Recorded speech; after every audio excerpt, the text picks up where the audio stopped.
लावी तो ओके आश्रम सेवा जन पद्धति होमली अभ्यास में कमी है कहीं दर्शन नहीं रहता है कहीं हमारा नहीं है कहीं कोई खबर से झड़क डाल पूछे भी है अभ्यास भी करेंगे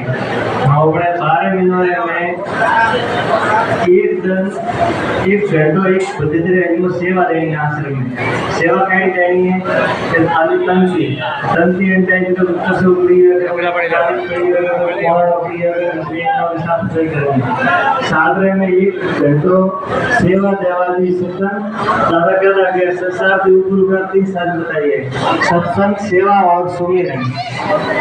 सत्संग सेवा और सुमिरन संसार के ऊपर का 3 बताइए सेवा को फल है वो भजन बराबर है नौ में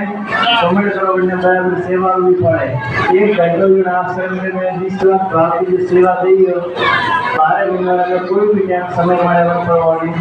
एक घंटा